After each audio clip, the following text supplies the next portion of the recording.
तो पुण्यात्माओं, कबीर परमेश्वर के बिना इस जीव का मोक्ष नहीं हो सकता। अब पूर्ण गुरु, अब सतगुरु क्यों कहना पड़ा? नहीं तो गुरु ही काफी होता है। सतगुरु इसलिए कहना पड़ा परमात्मा ने क्योंकि यहां झूठे गुरुओं की कमी नहीं। काल तक की साधना बताने वाले गुरु बहुत है और काल से भी भ्रमित ज्ञान बताने वाले गुरु बहुत है, लेकिन सतगुरु इसलिए कहना पड़ा जो इन सब के ज्ञान को फेल करे और शास्त्र अनुकूल साधना पर दृढ़ करे, वो सतगुरु कहलाता है। जब ये प्राणी प्रेरित होकर के परमात्मा प्राप्ति के लिए चल पड़ता है, इसको जैसा भी कोई संत मिल जाता है, स्वयं ज्ञान ना होने से ये उसी प्रकार साधना पर दृढ़ हो जाता है। एक सोभरी नामक ऋषि थे, सोभरी, और वो परमात्मा की तरफ में संत के पास गए। उस संत ने जैसी उसको तपस्या साधना बताई, वो दृढ़ होकर लग गए। उन्होंने कहते हैं कि जल में खड़ा होकर के तपस्या की। बाल ब्रह्मचारी था, शादी भी नहीं कराई थी, और एक दरिया में जाकर के वहां तपस्या की बहुत दिनों तक, 10-12 वर्ष तक। वो वहां फिर क्या देखने लगा, कुछ दिन के बाद एक मगरमच्छ था और उस मगरमच्छ की काफी संतान थी। तो वो मगरमच्छ के पोते पोती, दोते दोती, वो उस मगरमच्छ के आसपास प्यार से घूमती थी और अपनी दूम से उस मगरमच्छ को प्यार देती थी, लाड करते थे। जैसे पोते पोती को दादा दादी की छाती पर लौट जा, कदे उसके कंधे पे बैठ जा, बैठे गए, तो इस तरह वो प्यार देती थी और वो मगरमच्छ उनसे बड़ा प्रसन्न रहता था, खुशी मनाता था। अब उस सोवरी ऋषि के मन में यह प्रेरणा होगी, मैं शादी करवाऊं और ब्याह करवा के मेरे पोते पोती हो और उन पोते पोतिया में दोता दोतियों के साथ ऐसे ही लाड लडाऊं। अब वह छोड़ भक्ति और निकला जलमत बार। कहां पहुंचा? मान धाता राजा के पास गया। अब उन राजाओं को पता होता था कि ये साधु जो आते हैं साधना करके, ये बड़े तोप का गोला होते हैं, एटम बम होते हैं, ये जो भी मन मुंह से निकाल देंगे वचन, वो पार होता है। अब सोबरी ऋषि तपस्या करके उसका शरीर भी वृद्ध हो रहा, काफी वर्ष हो गए थे, और हाड सारे दिखे, गुंडी सी शकल, बाल बटने, और वो जाकर मान धाता राजा से बोला कि आप मुझे एक कन्या दे दो, अपनी लड़की मेरे से ब्याह दो। मान दाता के 50 लड़की थी। अब राजा बड़ी असमंजस में फंस गया, जब नाटू तो शराप देगा, अरे से बूढ़े बूढ़े के अपनी जवान लड़की ने ब्याह हो, मेरा कैसा मूर्ख नहीं, बताइए क्या करूं, ये भगवान बड़ा फंसा। तो उसने सोच समझ के एक उत्तर दिया कि ऋषि जी, हमारा एक नियम है और ये विधान भी बताता है कि मैं अपनी तरफ से किसी लड़की को विवश नहीं कर सकता किसी के साथ शादी करने के लिए। यदि वो लड़की स्वयं पसंद करे, कोई भी लड़की आपको पसंद करे, तो मुझे एतराज नहीं। अब राजा ने बेरा था, इसे बूढ़े ने कौन लड़की पसंद करेगी? तो ऋषि बोला जी मुझे मंजूर है, मुझे मंजूर है, अगर ये आपकी कन्या मुझे पसंद करे तो मेरे से शादी कर देगी। तो राजा बड़ा प्रसन्न हुआ, भाई ठीक है, कटा टंटा, लड़की कोई पसंद करेगी नहीं और यह बला टल जाएगी। उसने, क्योंकि उन लड़कियों को एक बड़े महल में रहती थी, वहां पर एक नपुंसक व्यक्ति जो हिजड़ा बोलते हैं, उनको ड्यूटी पर उनके गेट कीपर रखा जाता था।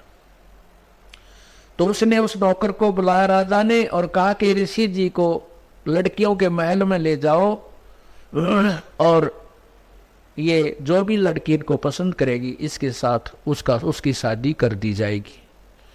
अब उस ऋषि जी ने अपनी सिद्धि साधना और सारे जीवन की कमाई इसको कहां बर्बाद करना शुरू किया, अपना सुंदर शरीर बना लिया नौजवान लड़के का। और जो इन लड़कियों के महल में प्रवेश किया और उस नपुंसक ने सारी कहानी बताई कि राजा का आदेश है, जो इसको पसंद करेगी उसके साथ शादी कर दी जाएगी।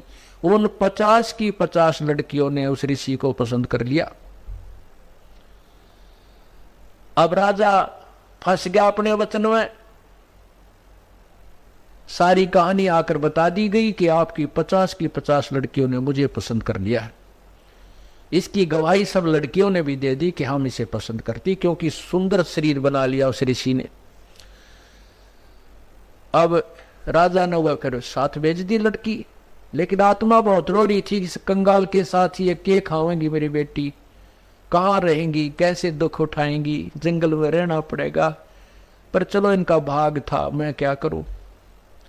अब इस ऋषि ने अपनी कमाई थे, देख काल का जाल है भगवान, उसने क्या किया, वहां जाकर के विश्वामित्र को आदेश दिया कि इन 50 महल बना दे। अब विश्वामित्र जी ने 50 मकान न्यारे न्यारे बना दिए और प्रत्येक में बहुत अच्छे खान पान, सुंदर आहार, फल वगैरह वो वृक्ष लगा दिए। एक दिन मानधाता राजा के मन में ये बात आई कि अभी अपनी कन्याओं को देख करता हूं वो दुखी है या सुखी है। वो जब वहां पहुंचा अपने उस ऋषि के डेरे में, देखा वहां तो पूरी 50 मकान बने हुए, बड़े सुंदर सुंदर, एक कॉलोनी सी बसी हुई है। वो पहली लड़की के मकान में जब गए तो मानधाता राजा ने पूछा, बेटी तुम कुशल तो हो? कि पिताजी वैसे तो हम कुशल हैं, कोई कमी नहीं, लेकिन माता पिता की याद तो आती ही रहती है और बाकी हमें कोई कष्ट नहीं। एक मुझे कष्ट है कि ये मेरा पति मेरे पास ही रहता है, दूसरी बहनों के पास कभी नहीं जाता। अब वो दूसरी कन्या के पास गया तो उसने भी यही कहा, पिताजी हम बहुत सुखी हैं और मुझे एक बात का दुख है कि मेरा पति मेरे ही पास रहता है, दूसरी बहनों के पास नहीं जाता। ऐसे 50 के महल में जाकर उसने देखा कि 50 की 50, क्योंकि एक सिद्धि वो चोले धारे, एक सिद्धि नीतत विचार, ये सर्व अपनी ही कमाई से ये ड्रामेबाजी करवा देता है काल। अब उसने इतनी कमाई कर ली थी, सोबरी ऋषि ने 50 तो शरीर धारण कर लिए, 50 की 50 औरतों को भोग रहा है और उधर 51वां अलग से और बैठा है। जब मानधाता सब लड़कियों के पास होकर के फिर देखा कि ऋषि तो बाहर भी बैठा है, तब उसके चरणों में मस्तक झुका दिया कि आपकी लीला अपरंपार है। अब उस राजा के लिए तो भगवान सिद्ध हो गया वो सोबरी ऋषि। अब उसकी पोल खुलती है, अब देखना आगे क्या होता है। अब सोबरी ऋषि का 150 लड़के हो गए, 150 बच्चे हो गए, तो 50 लड़कियां, 2-2, 3-3 बालक हुए, 50 पत्नियां। अब वो क्या सोचता है कि अभी कोई 4 साल वर्ष का लड़का है, कोई 5 वर्ष का लड़का है, ये फिर सियाने होंगे, इनका ब्याह करूंगा, फिर इनके पोते होंगे मेरे, और फिर मैं इन पर प्यार करूंगा। रे तेरा गजब है, बंदा जीवन खो दिया अपना। ओहो, फिर क्या रोता है कि मेरी सारी कमाई बर्बाद होगी, मैं उस मगरमच्छ के संगत में, कुसंगत में अपना सर्वनाश कराया। अगर वो मगरमच्छ को मैं नहीं देखता, वो कैसे अपने पोते पोतिया में मस्त हो रहा था, प्यार से खुश रहता था, आज मैंने अपना सर्वनाश कर लिया। जो 20, 30, 40, 50, 60 वर्ष में जो साधना की थी वो बर्बाद कर दी, वो नष्ट कर दी। तो पुण्यात्माओं, कबीर परमेश्वर के बिना इस जीव का मोक्ष नहीं हो सकता। कहते हैं, गोरख से ज्ञानी घणे ये सुख दे जति जिहान, सीता सी बहु भारिया ये संत दूर अस्थान। बोलो सतगुरुदेव की जय हो।